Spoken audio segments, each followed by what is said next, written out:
God of War. So here we are beneath the base of the giant, basically, or I guess we're at the base of the giant. We'd have to be underground if we were beneath the base. But anyway, we're here to go find the Giants Chisel, and it's going to be a chisel that's going to allow us to open up some of those magic doors that we've seen, and then we're going to learn what most of those magic doors are hiding from us. So this giant with his braided beard and the fancy jewelry on, it's going to have a couple of these things that Atreus can shoot with his shock arrows. So you're going to want to aim at them when you can see them, but that's not the one we want to shoot at right away. The one we want to shoot at is going to be over here to our left, and we're going to want to blow that one up, but I believe if we do that, nothing happens. Yep, so what we need to do is hit that ring right there, and that'll make it spin, and then the one that we need to shoot is going to show up around it. So as you can see, it can be a little bit weird to shoot it while it's moving. You're going to want to aim just in front of it, and that can be a little bit weird using a controller for this, at least it is for me, so don't be afraid to spam those arrows. By now you should hopefully have been upgrading Atreus and getting his bow upgraded so his arrows come back even quicker, and soon we'll be able to give him up to 4 arrows. I think 4 is about the limit he has. So once we can break that down, we can jump across here. We can see just kind of cool how this thing's just this huge freaking creature with a normal like human beard, and it's all braided with massive amounts of jewelry too. It's just this game's just awesome. You know, this game's just awesome. So next up we're gonna fight kind of another sort of mini boss. It's kind of hard to call a lot of things in this game bosses because you run into them so much, but I guess you could call it a boss since it's the first time we run into him, and it is a traveler. So there's actually an achievement to have all three pieces of the traveler armor. And my suggestion, if you want to get that achievement, is just to craft it. Once you kill a couple of these travelers from the main quest, you should be fine in being able to craft it at Brock's shop, so that won't be a big deal there. But if you just kill enough travelers too, there's a place later on where a lot of them will spawn for you, then they should eventually just drop their armor as regular drops, but that may take a while. So for these things, they kind of remind me of Dark Nuts from Zelda, like whatever that what was that one, Twilight Princess. They kind of remind me of Dark Nuts from Twilight Princess because they're just these kind of epic swordsmen. They have these big sweeping sword attacks, and you can't really hurt them when they have their big shield on their back, but for the most part they're not too difficult. So half of their attacks about you can block, and the other half you can't. So that charging one you can't do anything about. The one where he kind of slams you can't really do anything about that one right there. And using your runic stuff is definitely going to be to your benefit here. I'm not using it because I kind of just wanted to show off what he could do, but I decided to use it right there. Eventually his armor's going to fly off, and then you should be able to just whack Rand and he'll be dead. Don't be afraid to use Atreus too, as long as he actually has arrows, and then once this guy decides to stop being pretty mean to me, he'll be out of there, and there's our first traveler kill. There's also going to be a couple of weird dragger type things around you that you're going to want to take out as soon as you can, because getting pelted with whatever they're called, those fireballs, getting pelted with that just isn't that fun. Just is not that fun when you're fighting stuff. So destroy the things, pick up the other things, and then we'll be able to work our way over here to the left side and pull this back outwards. And we're going to be doing another pretty massive fighting sequence later on in this video, which is really exactly the same thing that we did in the mountain. With the mountain elevator that was rising up and how the enemies were falling onto it, that's really what's going to be happening here.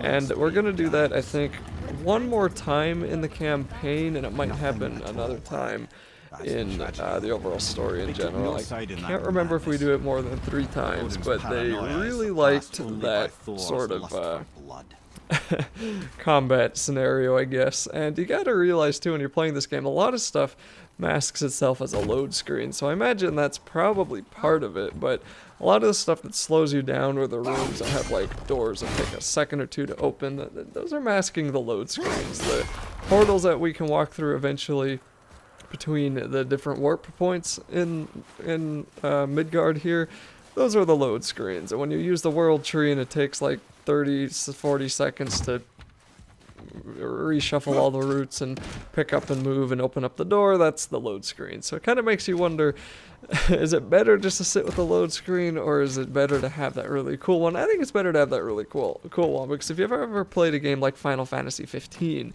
then you know the pain of ridiculously long load screens and how they just sort of break the game up. And especially in that one, there's that car you drive around, and sometimes it's quicker just to take the dang car than it is to wait on the game for you to load. And since Final Fantasy's on PC, the load screens are a little bit faster than they are on console, so that's kind of nice. But I wonder if you get an SSD on your PlayStation 4, it might be a little bit faster too. I'm not too sure on that though. Anyway, this climbing part was causing me a little bit of trouble here. The controls for going up and down and sideways on stuff can be a little bit wonky from time to time, but for the most part the climbing's pretty good. It's not real climbing because it makes you push like a button like circle there all the time whenever you want to actually go up somewhere, but it's close enough, and like I said, I suspect a lot of that's due to making you need to load the next area. So we need to move this gigantic hair braid or whatever the heck this is, and we want it to slam into that ice chunk that's back behind there, and we're going to want to kind of time it to make sure that as soon as we're done throwing it, Atreus just fires arrows, and it should be able to hit it right as it's coming away.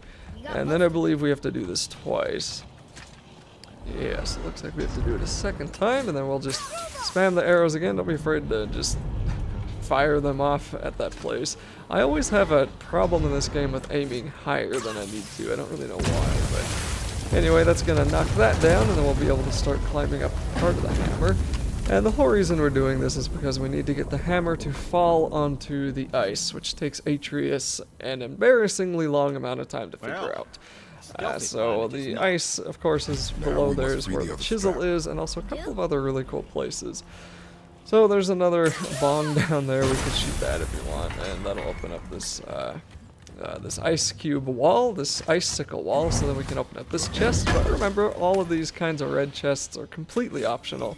The only ones that are not optional for the 100% is the legendary chests, or are the legendary chests, I guess is the correct English there. And those are golden ones. They're pretty obvious, and they're usually a lot harder to unlock than just that anyway. Most of them too, I don't know about most of them, but a lot of them you can't get until later. So there's the chisel in the background right through that giant skull, and they did such an amazing job with the backdrops in this game. I thought Destiny was obsessed with vistas and amazing backgrounds, but this game blew Destiny out of the water in that regard. Alright, so we'll just start climbing up the hammer here. And I think I'm going to stop narrating now. I am going to come back as soon as the combat comes up though, so I'll see you in a few minutes.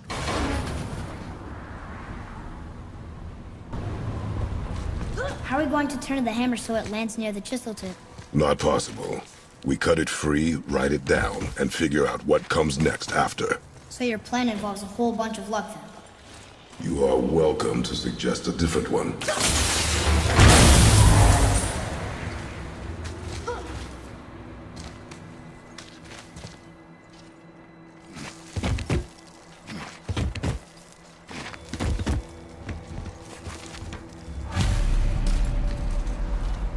What now? Hold tight.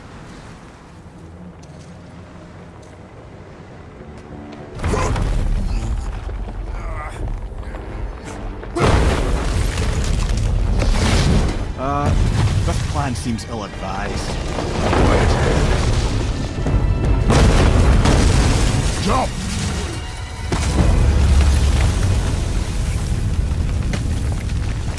That didn't work. It only fell a little ways.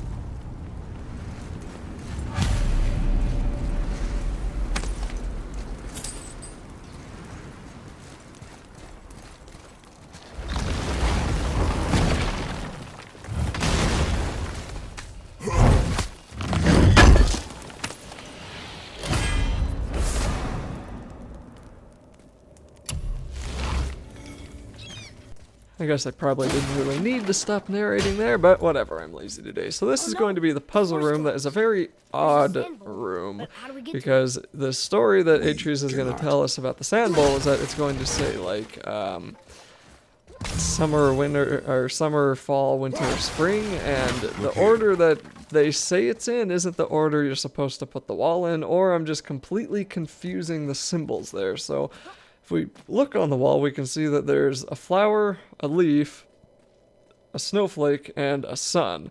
So we need to get it in the order that I'm going to have here, and I can't remember the exact order, so I couldn't remember if it was right to left or left to right, but anyway, here this one is going to have to be the flower, and if you just hit those circles beneath it, they'll start spinning. So that one's going to be spring, and then that's going to be winter on the right there, so this one I think is going to end up being the sun, and this one will be the leaf, and once you have it in that order, so leaf, sun, flower, winter. I don't really know how that works with the seasons. I would suspect the flower is spring and the leaf would be fall, but maybe not because the leaf comes in spring and everything flowers in the fall. It means Like for harvest? I don't know. I it. thought like that looks like a tulip spreading up in the springtime, and the leaf I was thinking maybe it falls down, so I don't know. But anyway, it's supposed to be spring, summer, fall, winter, so that's the symbol order there. A little bit confusing to me. So here's the massive circular platform that's going to be rising up, and I'm not going to be talking a whole lot because this is really straightforward, but as we hit those squares that we saw up above there are going to be a bunch of enemies that drop down on us, so this is going to go on for a couple of minutes. This was a little bit tedious to me. I don't really think this was completely necessary, but hey, the developers do what they want to their own game, and we're going to rise up, and at the end you're going to have a time limit. In fact, through a lot of this you're going to have a time limit because you can't, or Atreus can't handle the ball while the platform is rising. So when the enemies are attacking you, or sorry, when he's getting attacked. Let me say that again. Atreus can't handle the ball while he's getting attacked. He can only handle it while it's rising, which means that when it's getting attacked, he's not going to be able to keep it together, and that means that the platform's going to fall apart if he lets the time limit run out. I think I have a couple of close calls here, but you should be able to kill all the enemies, no problem. The worst ones are definitely when the revenants show up, and I think that was the closest to me failing this, but as soon as all the enemies die, Atreus should run back, and it gives you your timer back every time that you finish one round. And you just have to do this 3 or 4 times. At the ending, it's just a flat timer basically, and you have to hit a couple of shock arrow spots up on top. You'll see it when I get there. Don't miss those. There's going to be a couple of ranger guys trying to shoot you from above. And that's going to be it for this video. The rest of this is straightforward, and this is a pretty fun part of the level, and I'll continue on to the next one.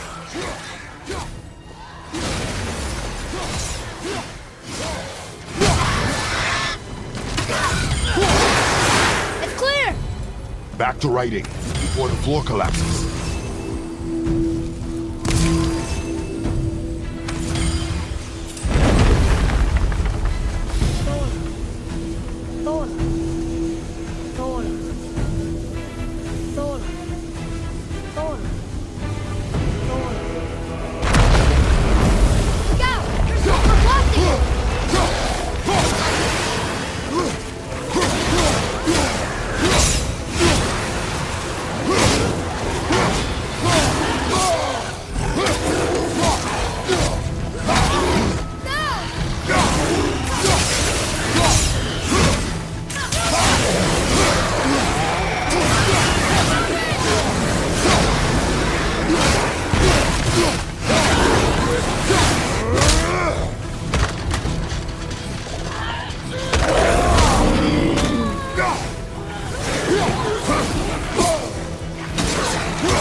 The energy lifting us is almost down to nothing.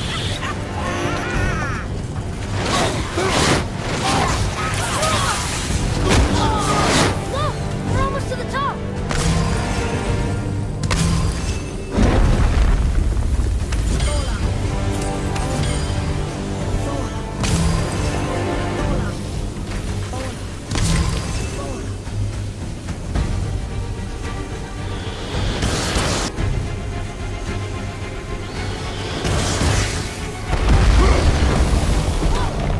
Father! The bull dropped away!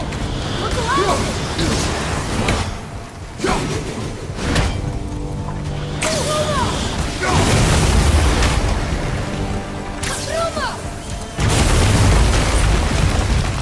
Jump!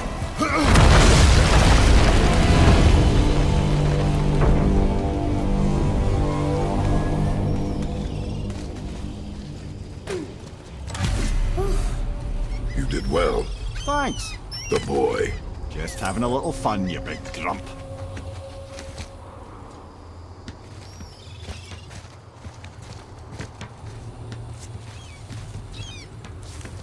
Well, there it is. How are we going to get it free? A push. But Trust me. Ready.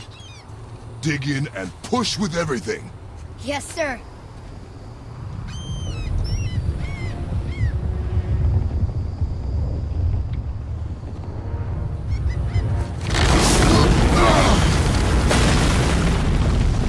How do we get down? We jump. Really? Come.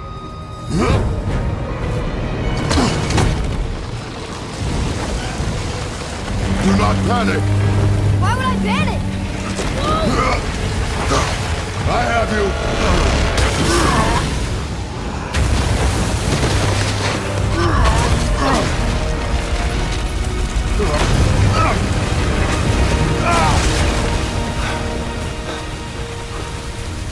You're cracked, you know that? Well. Good. We should keep moving.